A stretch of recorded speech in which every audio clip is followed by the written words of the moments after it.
Who is Shakera? Shakera is the feminine version of Shakir, which means grateful in Arabic. Before all, I am a woman of God. I'm a wife, I'm a mother, I'm a daughter, sister, friend, and a boss. Shakera, Shakera, Shakera. That's me. And this is my story.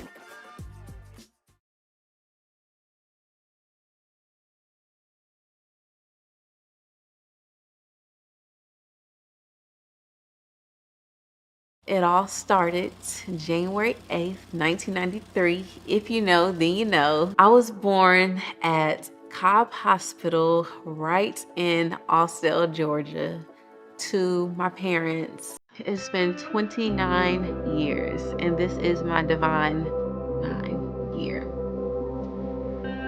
I love my name because everyone always asks, like, is it like Shakira, like the singer, like Shakira, Shakira? So that's always been like a thing since I've been growing up, how people relate to me or can understand what my name is. I grew up in a single family home. When I was pregnant with Shakira, I wanted to commit suicide. And so when I found out that I was pregnant with her and when she came into the world, she gave me a reason to want to live. And so when she came out and I held her and looked at her, it was like she gave me life. She gave me reason. And so I remember looking at her and saying, thank you, God. Like, thank you for giving me a reason to live. Thank you for giving me someone to love me for me, to love me past my flaws, to love me past my mistakes, and someone who would never leave me and always be there for me. My mama was a single mom. My dad was not in my life. My mom, she made it happen for us. She is a very strong woman. She's a very confident woman. She has 3 children, and I am the oldest child and oldest grandchild. And for a very long time, it was just my mom and I. And she was also a teenage mom. So my mom had me when she was 16 years old. And for so long, I thought that that was something that I should be ashamed of. The best thing about being a parent is just going through the challenges and obstacles of seeing your children grow and develop and seeing the fruits of your labor create and develop into something magnificent with the strength and the help of God. Um, Even of being a single mom, it was awesome and magnificent to see that I display a level of courage and strength, and my kids resemble that as they got older and through their adulthood. Oh, I understand that that's where my power comes from to be able to tell our story. And I can look back and reflect on how grateful I am just to be able to say that my mom was a single mom, a teenage mom, and she still overcame so many obstacles and challenges that were put up against her. So that's who my mom is.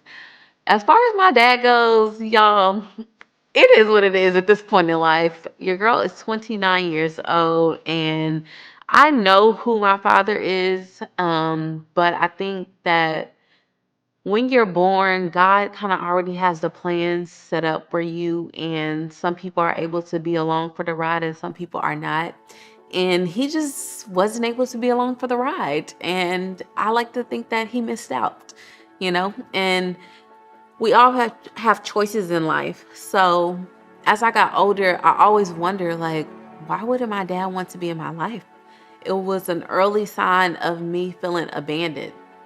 And I didn't understand it for a very, very, very long time. But like I said, now that I'm older, I understand that things happen, life happen, people make decisions, and it's up to you to choose how you want to move forward with your life. So, you know, it is what it is. I come from a single mom who was a teenage mother, and I'm very proud of it. As a child, I was very outgoing. I love to be active. I love dancing and singing, just being on camera like I was as a character. And as I said to y'all earlier, I am the oldest child. I'm also the oldest grandchild. So my grandmother, I remember she would literally have the camcorder everywhere we go, like how we do YouTube and stuff now. Like she was doing YouTube in the 90s, okay? But it was with the camcorders, with the VCRs, and she would literally like always record me, and it was like I was always performing. So being on camera just came natural to me. Like I always wanted to perform, like, look what I can do. Or my grandma would be like, show me that dance that you do, K-Boo. And I would just always want to like show her, what new thing that I learned. So that's what I was like as a child. I always just wanted to make people happy. It's changed a lot. I'm not gonna say like I pinpointed and said, I want to be this when I grow up. I was always like, I want to help people when I grow up. I didn't know what that looked like, but I knew that I wanted to help people because that's the example that I saw.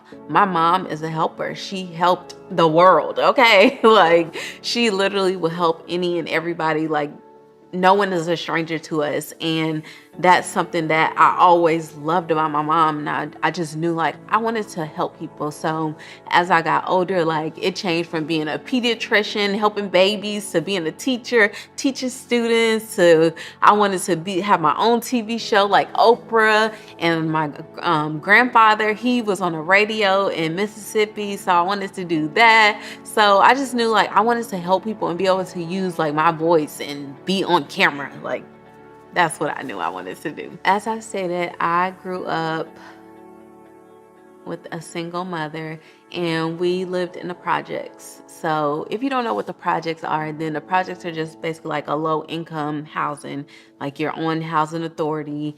And it's a very rough neighborhood. But back then, I honestly didn't think anything of it. I didn't think that it was rough because that was what I knew. It felt normal to me. And I feel like your community, it definitely makes you who you are, but home is where the heart is. Home is your foundation. And my home always felt like love no matter where we lived, because we lived in a lot of places, okay? But living in the projects, the community was very close. Your neighbors knew each other. It's nothing like what it is today, like where you don't even speak to your neighbors. People don't want to wave. Like everybody was very close. You had the candy lady up the street. You had this friend, everybody outside playing. Like it was a great time. It was a grand time. What I love about my sister is she's really a go-getter. She's very family oriented. Anytime there was anything family going on, she was always wanting to be a part, always wanted to be the leader. She's such a boss. She's a go-getter, like I said. She always wanted to, get stuff done, and always had projects, these type of projects she wanted to do. So that's what I like about her. I had a lot of responsibilities. Like I said, I am the oldest child, so naturally I felt like it was my job to help my mom. Like again, I wanted to help people, so firsthand I wanted to help my mom. I knew that she had to work really long hours, and sometimes I would have to go to this person's house or this person's house in order for her to fulfill those duties. So at home I would always like clean up and organize things. Like to this day, like that's my thing. Like I like to make sure everything is just like in its place, like where it needs to be, because I didn't want my mom to have that extra stress when she came home. Like I felt like I needed to make sure the house looks good. And I pretty much I kind of gave myself chores before it was chores. So like my mom never said like, these are your chores, this is what I need you to do. It's like I just watch. Like I'm a sponge. I soak up a lot of things and I just observe the areas that I'm in. So just me observing my mom's responsibilities, I kind of just naturally picked up on that and took care of it. So since my mom was a single mom, we did move around from a lot of different homes, and I went to a lot of different schools in elementary school. So I maybe went to about 6 different schools. And like I told you guys, I grew up in the projects, and this is the part of my childhood that I can very vividly remember, because I can't distinguish every single moment. It's very vague to me now that I'm older, but I remember particularly in second grade, I was in Marietta City Schools because I switched between Marietta City Schools and Cobb County Schools. And I remember in second grade, I was about 7 or 8 years old, and I was coming home from school from the after school program, Girls Incorporated, which I attended for a very long time. And I remember coming off of the van, and I was about to cross the street to go home, and a speeding car came and hit me. And like I said, I was in the second grade. I was only 7 years old, and I got hit by a car. The van pulled up and let me out on the right side, but my building was on the left side. So of course I knew how to cross the street. I was 7 years old. My mom always taught me look both ways. So of course I did that. The van should have never let me out on that side. Now that we're looking back at it, they should have brought us on the right side, which is probably why buses do that now. But nonetheless, I looked both ways when crossing the street, and I didn't see any cars. Nobody was coming. So I proceeded to cross. And out of nowhere, a speeding car came through. And it hit me, and I flew up in the air and hit the ground. And I just remembered my mom's friend, who was supposed to be getting me off of the van. She started screaming, calling my mom's name, and my mom came running. And I remember laying there on the ground like my life was over. But I also remember my mom speaking in tongues and praying over me and telling me to get up and walk, y'all. I literally just got hit by a car, but I can hear her voice. I can hear her praying. I can hear her saying, get up and walk, you are okay. And that's the last I remember from that moment. And I woke up in a hospital bed. And I was in that hospital bed for a very long time. The doctor said that I wasn't going to make it. I had broken bones, broken pelvis. They said that I would never be able to have children. Second grade. Who would ever thought I was a kid? You know what I mean? And my whole life flashed before me. But I'm here. I'm here. God's timing is perfect. And that's when my life really could have been over. So ever since that moment, I've always cherished life, because you never know when your time is going to come. As much as we may try to plan things out or hope for the future, you just really never know. So as a child, like, once I was able to come out of the hospital, because I was there for several months, and I remember my class created me like a book of like get well cards. I met Shakera at Girls Inc. about 2 decades ago, and it's been up from since then. Being around Shakera is inspirational. We like to bounce ideas off of each other. We like to talk about mother things, just goals. Everything is just life with her, and inspirational. I just love it. They put it all together with everybody's like picturing and stuff like that, and that really made me feel special. And that's when I knew, like, I have a story to tell. Like, I have to keep going in life. Like, even despite what the doctors were trying to tell me, and my mom, obviously, like, I wasn't going to be able to walk, or I wasn't going to be able to have kids, or this is what's going to be permanent for her. Like, we didn't believe that. We knew that it was going to be very different, of course, but there was still a bright future ahead for me. So as a kid, I did all the things. Like, my mom made sure I was very involved, even though, you know, she may have struggled sometimes or didn't know where the money was going to come from, but I was very involved. I did cheerleading, I did basketball, I ran track, I was in dance. I did it all. And I also had a lot of sleepovers. My house was the go-to house because, y'all, my mom, like I said, she was a teenage mom and also a single mom. So she also didn't trust a lot of people for me to go to their house. So I couldn't like go stay at people's house and stuff like that. But everybody could come stay at my house. She was like, they could come here, but you ain't going nowhere. So my house was like that go-to house. All the friends coming over. I had all the sleepovers. I had the house parties. Like, it was lit, okay? Like, my childhood was really lit. I remember one birthday party when I was 11 years old. It was in my aunt's basement, and literally up until high school, people were still asking me, when you gonna have another party? When you gonna have another party? I'm like, y'all, I was 11. Like, we are in high school now. What are y'all talking about? So yes, that's what it was like growing up. Like, oh, and Six Flags, man, that was the place to be. Like me, my brother, my cousins, we loved Six Flags. We would go there from sunup to sundown.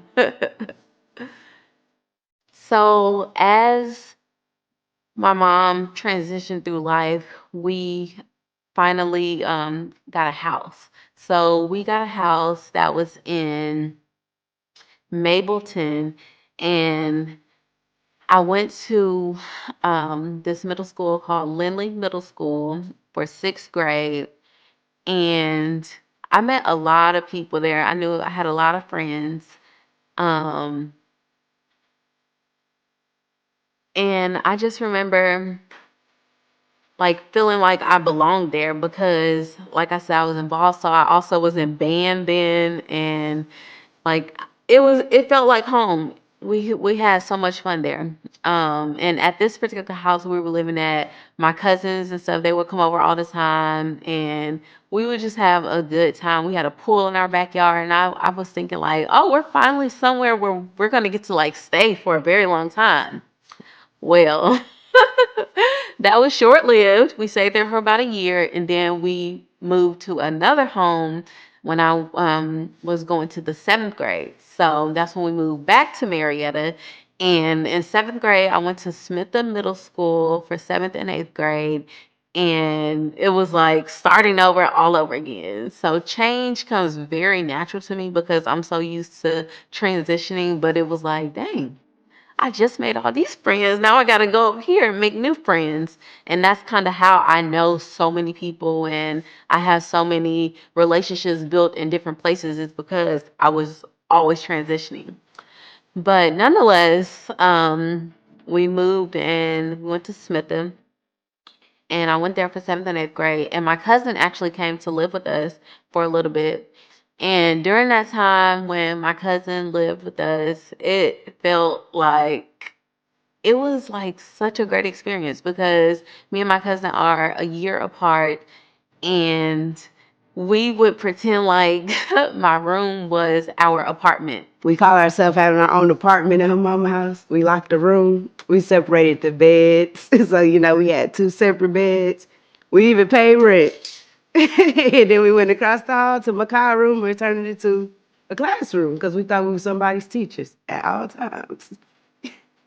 So we would literally like, we got a lock for the door. And my mom was like, if y'all putting a lock on this door, then y'all gonna have to pay some bills up here. But we were already like giving her some money, and we would like redecorate our apartment. And we would like take the furniture out and place it in the hallway, and then like redecorate literally probably like every week.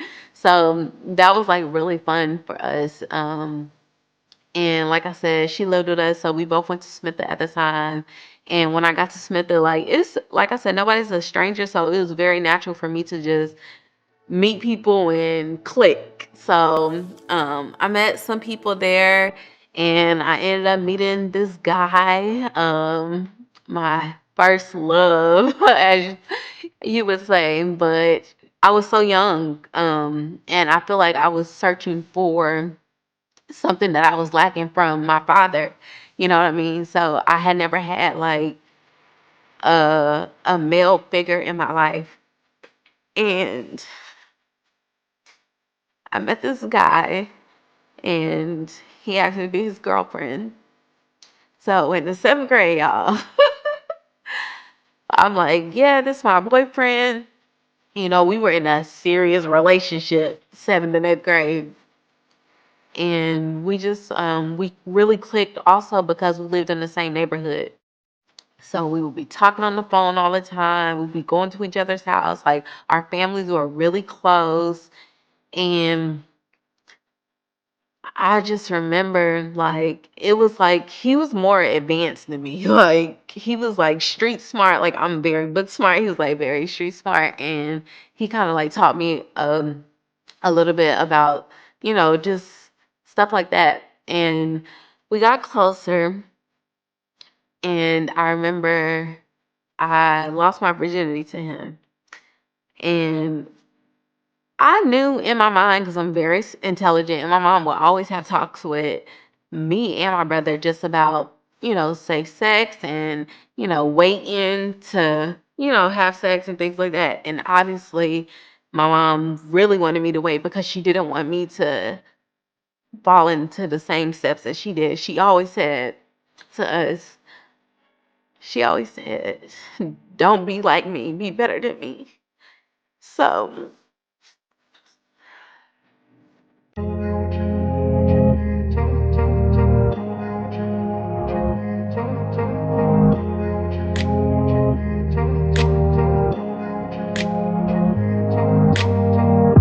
I thought that I loved this guy, this boy, because like I said, looking back now, like we were kids, but I thought I was so in love. And we started having sex. And the first time that we had sex and I lost my virginity, I got pregnant. And I didn't know that I was pregnant until, well, I'm not even gonna get into all of that, but I knew that I was pregnant because at school after it was like after lunch or something I had ate and I threw up everywhere in the hallway. And it was so embarrassing because I hate throwing up, first of all. So I threw up in the hallway in front of everybody and I knew something wasn't right. I didn't know what it was. I was like, well, maybe I just ate something that was, gave me a reaction. And I remember my favorite teacher, Miss Foster, she was like, no, something's not right with you. We need to call your mom so you can, get out of here. So I had to go to the nurse. They called my mom. My mom picked me up and we went to the doctor. And that was the moment that my mom found out that I was having sex. And that was like a very, very tough moment because me and my mom had such a great relationship and I felt like I had let her down because I could have just went to her and told her. But instead, like, as a kid, as a preteen, like you just being sneaky, sneaking around. And the doctor came back and they were like, you don't have a stomach bug, you don't have the flu or anything crazy like that. They were like, you're pregnant. And I thought my life was over. I just knew that was it. I'm in the 7th grade. I'm sorry, 8th grade at the time. And the doctor told me that I'm pregnant. And I just could remember in my head, don't be like me, be better than me, coming from my mom. And I thought, dang, I messed up. Like I'm doing the same thing that you taught me not to do. So I felt like I had failed my mom. I felt like I failed God. And it was a very dark time. And to this day, that's been me and my mom's secret. That's that's been our secret. Obviously, he knew as well, and we did. My mom like immediately called his mom, like we need to have a meeting and everything like that. So we had to like go to his house and tell them what was going on, and it was just a disappointment from my mom and his mom. And from that moment on, I was like, I gotta, I gotta do something different. Like, I can't make this mistake again because this is not what God wanted for my life. So from that moment forward, my mom told me, like, she was very disappointed. When I found out Shakera lost her virginity, I found out a whole bunch of stuff. But, as a parent, the first thing we always do is protect our children. So the first thing I had to do was make sure I protect my child. Be it get her tested to make sure she hadn't contracted anything, get her tested to make sure she wasn't pregnant, and whatever that looked like, and make sure she still had a bright future ahead of her. And so those were the most important things when I found out.